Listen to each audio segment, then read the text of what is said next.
थोड़ा नवरात्रि के कारण वीडियो आने में देरी हो गई थी, लेकिन अब आप लोगों को टाइम से वीडियो आने टाइम से मिलेगा, सारा वीडियो टाइम से आप लोग को मिलने लगेगा। चलिए स्टार्ट करते हैं। चौथा एग्जांपल है in a right triangle ABC. एक एबीसी राइट ट्रायंगल जिसपे right angle at B if tan a equal to 1 then verify that 2 sin a into cos a equal to 1। अब यहां पे समझिए, एक राइट ट्रायंगल एबीसी है समकोण त्रिभुज जिसपे राइट एंगल जो है एट मतलब होता है जिसपे वो चीज को बी पे राइट एंगल दिया हुआ है। फिगर में आप देख रहे होंगे बी पे राइट एंगल। फिर कह रहा है यदि if tan a equal to 1, आपको tan के रेशियो में एंगल a का वैल्यू 1 दिया हुआ है, तो आपको ये वेरीफाई करना है sin a into cos equal to 1 होता है।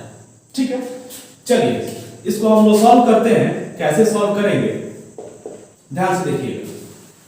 सबसे पहले जो आप कभी भी कोई भी चीज वेरीफाई करना हो या शो करना हो या प्रूफ करना हो, तो जो आपको गिवन हो उसी का इस्तेमाल हमेशा करिएगा। पहले जो आपको दिया है क्वेश्चन में उसको पहले लीजिएगा और उसी के हेल्प से उसको आगे बढ़ाइएगा, फिर देखा जाएगा। देखिए क्या दिया हुआ है, पहले दिया हुआ है बाबू tan a equal to 1, tan a equal to 1 दिया है। अच्छा एक चीज देखिए, ये tan a इसी ट्रायंगल के लिए है। ट्रायंगल में tan a का वैल्यू क्या हो जाएगा, tan का वैल्यू होता है बाबू p by b। आपको इंट्रोडक्शन वीडियो में बताया गया होगा, जो बच्चे नहीं जानते हैं उसको देखें। tan का वैल्यू होता है किसी भी एंगल के लिए रेशियो में p by b, और इसका वैल्यू है क्या 1।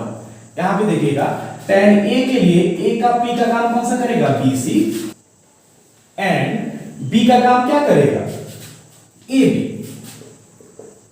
और इसका वैल्यू क्या है 1। इसको एक चीज आप कर सकते हैं कि नहीं बाबू, इसको अगर हम क्रॉस मल्टीप्लिकेशन यानी तिरछा तिरछी गुना करते हैं तो 1 का बाई में क्या छिपा है, कोई भी चीज अगर सिंगल 1 हो, कोई भी चीज अगर नंबर सिंगल हो अकेला हो तो उसको बाई में हम लोग 1 कर सकते हैं। अब थोड़ा क्रॉस मल्टीप्लिकेशन करिए, AB को 1 से करिएगा तो AB हो जाएगा और BC को 1 से करिएगा तो BC, यानी हमारा एक नया मैटर क्या आ गया AB इक्वल टू BC। ठीक है, हमारा नया चीज आ गया AB इक्वल टू BC। अब थोड़ा सा ध्यान रखिएगा, आगे बढ़ते हैं क्या नाउ। अब हम AB इक्वल टू BC जब है तो AB का अगर मान सपोज मान लीजिए मैं अगर आपसे कुछ बोलता हूं कि AB का अगर कोई भी वैल्यू आप मानते हैं तो वो वैल्यू BC का ऑटोमेटिकली हो जाएगा, क्योंकि दोनों आपस में क्या है इक्वल है। ठीक है, तो इसीलिए हम लोग मान लेते हैं क्या let AB equal to BC equal to K। ध्यान रखिएगा, आपको 2 sin A into cos A equal to 1 proof करना है। ठीक है, प्रूफ करना है तो इसके लिए एक चीज का ध्यान रखिए, जब तक आपको sin A या cos A का वैल्यू नहीं पता रहेगा तब तक आप 1 प्रूफ करिएगा कैसे। जब तक उसका वैल्यू नहीं पता रहेगा तब तक आप कुछ नहीं कर सकते हैं। ठीक है,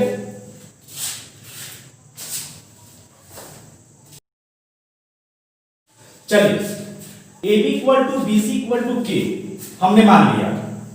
ठीक है, let AB to BC equal to K मान लिया। अब यहाँ पे K मानना क्यों जरूरी था, तो ये पुराने बच्चे जो जानते हैं, जो वीडियो देखते आ रहे हैं, उनको पता है कि अगर किसी भी चीज का वैल्यू नहीं दिया, यहाँ पे देखिएगा BC का वैल्यू नहीं था, ये AB का वैल्यू नहीं था, BC रेशियो AB का वैल्यू दिया हुआ था। और आपको बताया गया होगा कि अगर कोई भी चीज किसी भी ट्रायंगल के साइड का रेशियो में अगर वैल्यू दिया हो तो उसको हम लोग एक वैल्यू मान लेते हैं, ताकि उसका आगे हम लोग बढ़ाकर सॉल्व कर सकें, और वही प्रोसेस सही होता है बनाने के लिए। तो हमने AB equal to BC equal to K मान लिया।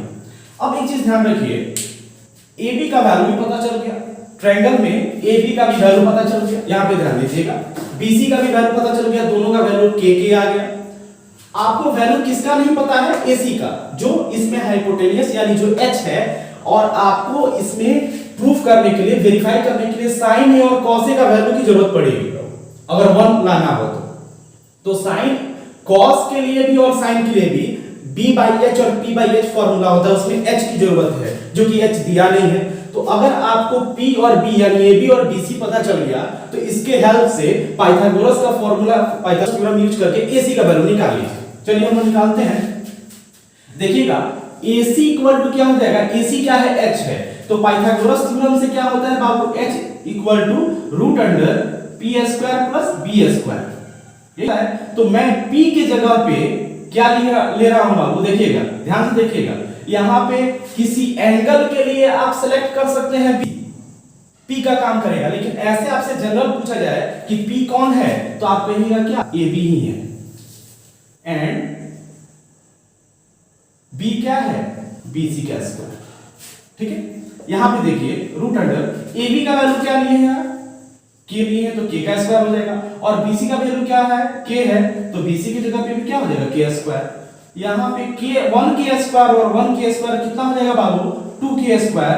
अब 2K स्क्वायर ध्यान दीजिएगा, आपको पता है कि कोई भी चीज रूट में होता है और रूट से बाहर निकलता है तो किसका निकलता है, पेयर वाले का, यानी जोड़े का। यहां पे रूट अंडर 2 इंटू k लिख सकते हैं कि नहीं बाबू, k स्क्वायर को k इंटू k लिख सकते हैं। यहाँ पे k दो बार है तो k को बाहर निकाल दीजिए रूट से, और 2 क्या हो जाएगा, रूट में ही रहेगा। यानी आप ये समझिए कि रूट से किसी भी चीज को बाहर निकालना हो तो अगर वो जोड़ा है, पेयर है, तो वही बाहर निकलता है। चलिए अब आपको AC का भी वैल्यू पता चल गया, अब आपका काम आसान हो गया। चलिए इसमें अब आगे कोई दिक्कत नहीं है, ध्यान दीजिएगा। राइट ट्रायंगल में आपको AB का भी वैल्यू पता है, B का भी वैल्यू यानी AB BC का भी वैल्यू पता है, और AC का भी जस्ट निकाले हैं क्या बाबू, K रूट अंडर 2। अब आप देखिए आपको sin A और cos A जो यहाँ पे दिया हुआ है, sin A और cos A का वैल्यू आपको पता चल जाता है, तो बड़ी आसानी से उसमें अगर आप रख देते हैं तो एक LHS वाले टर्म को अगर हम सॉल्व करें तो RHS के इक्वल आसानी से ला सकते हैं। चलिए देखते हैं क्या। सबसे पहले हम सेलेक्ट कर रहे हैं LHS टर्म को, क्योंकि बाबू वेरीफाई करने में जो चीज किया जाता है या दिखाया जाता है उसमें किसी भी एक टर्म को आप सेलेक्ट करिए, उस टर्म को आप आगे की ओर प्रोसेस में लाइए और सॉल्व करके उसको RHS के अगर इक्वल कर देते हैं तो आपको वो वेरीफाई और जो शो करना होता है, वेरीफाई करना होता है, वो कंप्लीट हो जाता है। तो मैं LHS वाले टर्म को उठा रहा हूं क्योंकि उसमें sin A और cos A का वैल्यू नहीं दिया हुआ है, शायद रखने पे हमारा काम बन जाए। तो LHS में क्या है बाबू, 2 sin A cos A 2 है। यहां पे देखिए साइन का रेशियो चाहिए एंगल ए के लिए, तो एंगल ए के लिए P का काम कौन सा करेगा, BC, और BC का वैल्यू क्या है बाबू, K है, और साइन का वैल्यू होता है P बाई H, H का काम क्या करेगा, K root under 2 into cos A। cos A के लिए P का काम ये करेगा तो B क्या हो जाएगा बाबू, AB का वैल्यू क्या है, K, और H का वैल्यू क्या हो जाएगा, K रूट अंडर 2। ध्यान दीजिएगा, आप K से K को कैंसिल कर सकते हैं, 2 इंटू, अब हमारा K और K कैंसिल हो गया तो क्या बचेगा, 1 by root under 2 into 1 by root under 2, 1 by root under 2 into 1 by root under, K और K आपस में कैंसिल हो गया, यहां पे 2 ही रखिए। यहां पे देखिएगा बाबू, आपको पता होगा रफ, यहां पे ध्यान दीजिएगा, कोई भी नंबर अगर रूट के अंदर हो, जैसे कोई भी दो रूट के अंदर सेम ही नंबर हो, जैसे मान लीजिए कि रूट अंडर 3 है और इंटू रूट अंडर 3 है, तो जब कोई रूट के अंदर सेम ही तरह के कोई भी नंबर हो और उसको आपस में मल्टीप्लाई करना हो तो रूट आपस में क्या होता है, मल्टीप्लाई करने के बाद रिमूव हो जाता है और वही नंबर बचता है 3।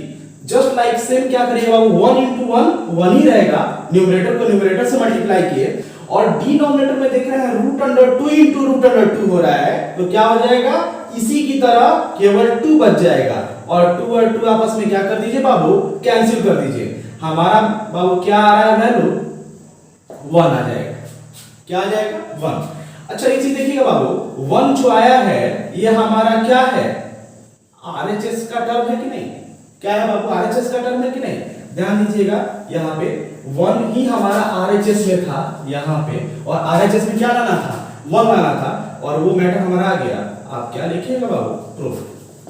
ध्यान दीजिएगा, एग्जांपल 4 में करवाया हूं, एग्जांपल 3 मैंने नहीं करवाया, क्योंकि एग्जांपल 3 बहुत इजी क्वेश्चन है, और बच्चों आप एक चीज ध्यान रखिएगा कि जो क्वेश्चंस बहुत आसान होगा, जो हो जाने वाला होगा, उसको मैं कोशिश करूंगा कि नहीं करवाऊं, जो थोड़ा सिलेक्टेड क्वेश्चन है और जो कॉन्सेप्चुअल क्वेश्चन है उसी को ज्यादा करवाने के बारे में सोचूंगा। अगर फिर भी कोई बच्चे को अगर दिक्कत हो रही हो कि नहीं सर ये क्वेश्चन में दिक्कत है, मुझसे नहीं सॉल्व हो पा रहा है, तो कमेंट में ये अपनी बात रखेंगे, मैं उस क्वेश्चन का वीडियो बना के अपलोड कर दूंगा, ठीक है। अच्छा, एक चीज का ध्यान रखना है बाबू, आप लोग यहां पे एक चीज का ध्यान रखिएगा, अगर कोई भी चीज एलएचएस टर्म हो, आरएचएस टर्म में कुछ भी हो और बीच में इक्वल टू का साइन हो, तो इसके पहले बाबू क्या लगाइएगा, या का साइन लगाइएगा। ये अलग मैटर बता रहे हैं बाबू, देखिए ध्यान दीजिएगा, ये क्यों बताना जरूरी पड़ गया, यहां भी देखिएगा, बीच में इक्वल टू के बीच में कोई इक्वल टू नहीं है और आरएचएस में कोई टर्म नहीं है, यहां पे या नहीं लगेगा, यहां पे इक्वल टू का साइन लगेगा। ये बाबू बहुत अच्छा हुआ कि हो गया कि आपको पता चल गया, लेकिन यहां पे 1 इक्वल टू आरएचएस लिखना था, एलएचएस में हमने 1 डाला है और आरएचएस में इसको प्रूफ करने के लिए इक्वल टू आरएचएस करना था, इसलिए मैं इसको हम लोग या बोलते हैं, या। और भी कुछ बच्चे लिखते हैं या भी लिख सकते हैं, और उसके लिए एक स्पेशल साइन भी बनाया गया है। तो एक चीज ध्यान रखिएगा कि अगर एलएचएस में कोई अपनी बात को रखना हो मैथ में, और आरएचएस में भी बात को कोई या कोई भी टर्म या कोई भी नंबर या कोई भी अलजेब्रिक एक्सप्रेशंस लिखना हो और बीच में इक्वल टू का साइन हो, तो उसके पहले कभी भी इक्वल नहीं दीजिएगा, या का साइन दीजिएगा, इस बात का खास ख्याल रखिएगा। चलिए नेक्स्ट क्वेश्चन पे हम लोग देखते हैं।